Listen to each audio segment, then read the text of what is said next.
Desde hace varios años se viene tratando el tema de la contaminación en la laguna Setúbal. Aparecieron diferentes estudios de distinto tipo. El último que tuvo mayor resonancia tuvo que ver con la contaminación con macro y microplásticos.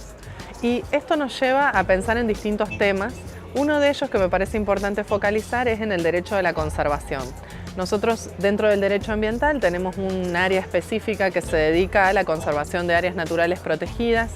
Y ese derecho de la conservación suele ser bastante marginal al interior del derecho ambiental. ¿Esto qué quiere decir? Es marginal porque hay pocas personas que se ocupan de ese tema y además también existe legislación que es bastante antigua en relación a ese tema respecto de todo lo que ha ido pasando con respecto a la diversidad biológica a nivel internacional, a nivel nacional e incluso a nivel local.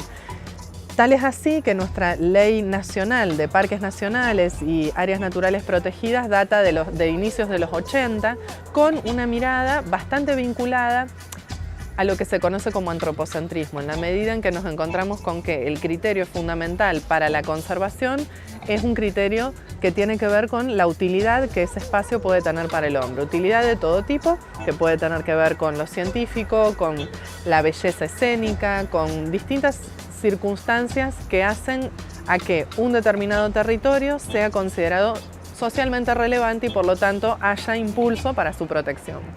Ahora, es importante también ver que en los últimos años se ha desarrollado, principalmente en América Latina, pero también en otras latitudes, algunas otras miradas que se han desmarcado del antropocentrismo muy fuertemente en el caso de Ecuador y de Bolivia. Digo fuertemente en el sentido de que las constituciones y la legislación de esos países han reconocido a la naturaleza en términos de Pachamama, de Madre Tierra, como sujeto de derecho. Y esto ha repercutido no solo en otras latitudes, sino también en América Latina en términos de decisiones jurisprudenciales que se van como enfocando en otra manera de mirar los mismos problemas. ¿Esto qué quiere decir? Que ha habido como una especie de giro ecocéntrico. Esto se nota mucho en el caso de la jurisprudencia colombiana, a donde se establece la idea de que hay que interpretar a la luz del siglo XXI el derecho ambiental vigente y por lo tanto han, por ejemplo, declarado como sujeto de derecho a una multiplicidad de ríos, a la Amazonía colombiana, a un páramo incluso, en los últimos años, en un periodo de 3 años para atrás, más o menos.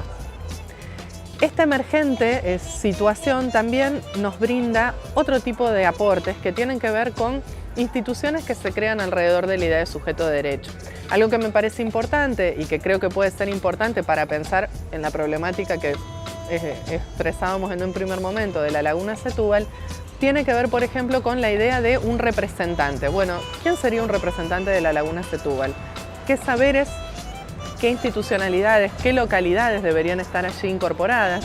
Cuando hablo de qué saberes, estamos hablando específicamente de saberes solo del ámbito científico institucionalizado o de otro tipo de saberes que son socialmente muy relevantes y que tienen que ver con lo que sucede en la laguna, como por ejemplo el de habitantes de las islas, pescadores, por mencionar alguno de ellos.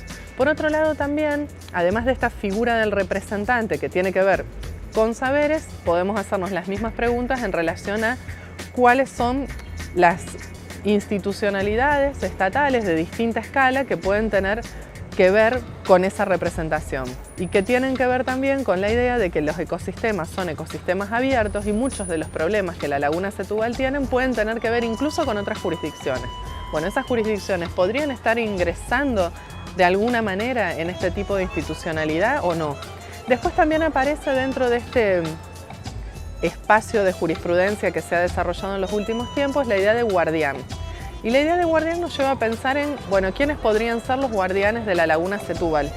¿O qué pacto podríamos tener hacia el futuro? Porque otra idea que surge es la idea de pacto intergeneracional. Eso fundado en el reconocimiento del derecho ambiental no solo para las generaciones presentes, sino también para las generaciones futuras, y cuando hablamos de generaciones podemos tener una mirada más o menos antropocéntrica, en el sentido de que podemos hablar no solamente de las generaciones humanas, sino también de todos los otros seres con los cuales convivimos en el planeta. Entonces, me parece que puede ser interesante a la hora de pensar una problemática que reviste mucha actualidad, tener en cuenta no solamente los insumos y las herramientas que provienen del derecho de la conservación más clásico, que podríamos decir que están más o menos ancladas en la legislación de áreas naturales protegidas de la provincia de Santa Fe, en la ley nacional que mencioné hace un momento también, sino que podríamos también trabajar en un sendero un poco más creativo que retome algunas de las ideas que hoy por hoy están circulando y que permitirían en cierta forma volver a pensar de qué hablamos cuando hablamos de conservación y de qué manera entonces podríamos pensar la conservación de un ecosistema en particular como es el de la laguna Setúbal aquí en Santa Fe.